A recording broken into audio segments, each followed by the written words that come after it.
Councilmember Salas. Councilmember Shimoni.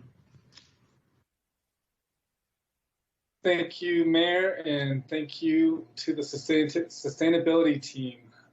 Jenny, I brought my bike behind me. I don't know if you can see that. Those are my handlebars. I did ride to work today to join this meeting, and I'm doing my best to lead by example. So wanted just to mention that. I did read through the Carbon Neutrality Plan, and it is overwhelming.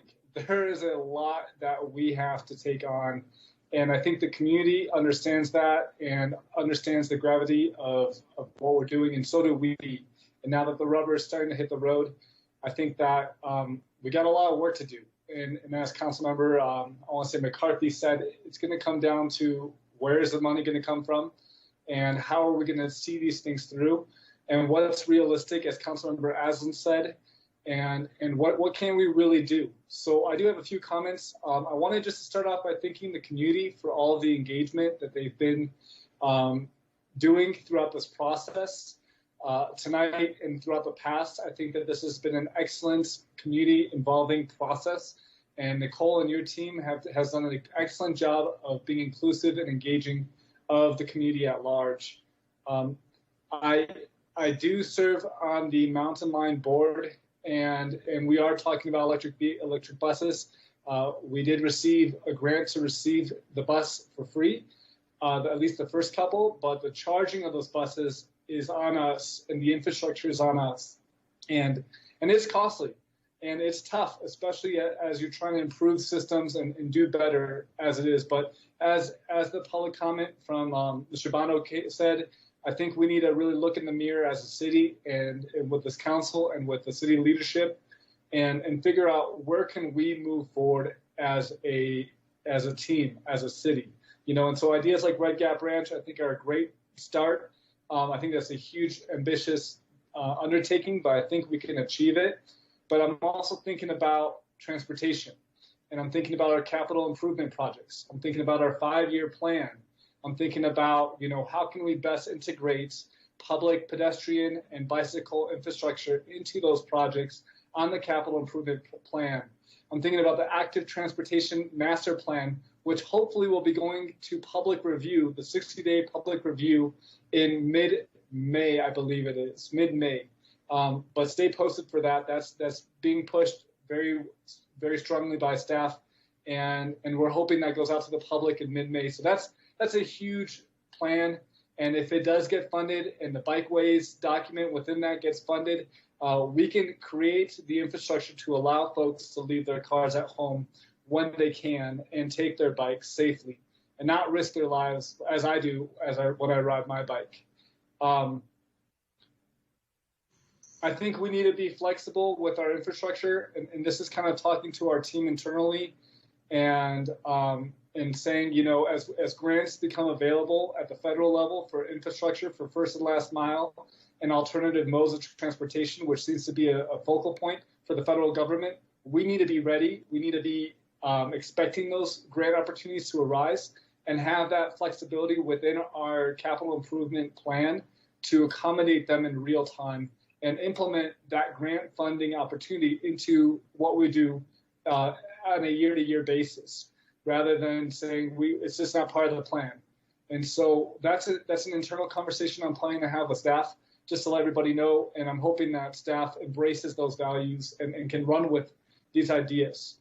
I think that we need to continue to have a strong outreach plan to adjust the culture, the big diet that Councilmember Aslan talked about, or what we're calling the big shift. I think that the awareness and the education component is huge, for folks to understand where their food is coming from, what kind of impact their actions have, and understand their role in all of this, especially focusing on youth, which I know Nicole and your team are very much working towards right now, which is great. But we need a very strong outreach plan, and I plan to help continue to push for that. I think we definitely need to continue to work with our partners, as Councilmember Salas was kind of talking to a little bit, and work on our relationships. And I'm thinking about our business community. I'm thinking about our nonprofits. I'm thinking about the university and our developments, just the entire community at large. We need to leverage our relationships, work on our relationships, and work together, because if we're out there leading the charge, but no one's following us, what good is that, right? So we really need the buy-in, and that's going to be done through a lot of time and work and relationships. And things like the Solar United Neighbors, that program, which I believe is still accepting folks who want to join to put solar on your private residence, is a great example of that kind of partnership. And that program has been extremely successful thus far. And then I just wanted to say in closing, my last point is, you know, a lot of the things we're talking about, from Solar United Neighbors to electric vehicles, home ownership, I don't know if I'm going to be someone that can fit in that category. I don't know if I'm ever going to have a home in Flagstaff that I can put panels on top of. You know, I don't know if I'm going to ever be able to buy an electric vehicle. And so as we move forward with these ideas and these plans, I just want to make a point that we should be conscious and aware of those who can't afford to do that, those who can't afford a vehicle in the first place or a home to call their own. That 30% of the residents in Flagstaff that don't have a car. You know, we need to provide alternative modes of transportation, buses, and safe pedestrian infrastructure for them. And so making this community accessible and walkable. Anyways, thank you for listening. Those were my comments. In closing, I'm supportive of option A. I like to be aggressive with this. I like to see us really make the shift. And Nicole, if you have any updates on the ATMP, I'd love to hear it. But I think that really, we need to really focus inward as a city and not work in silos, but work collaboratively and get the buy-in we need to really get us on this path that we want to be on. Thank you, Mayor, and thank you, Council. Thank you, Councilmember Shimoni. Thank you, Mayor. I just wanted, you know, with Vice Mayor's comments about the cost of non-action, it just reminded me of the Rio to Flag project, which we are so close to seeing through, but at the same time, it feels like we're so far.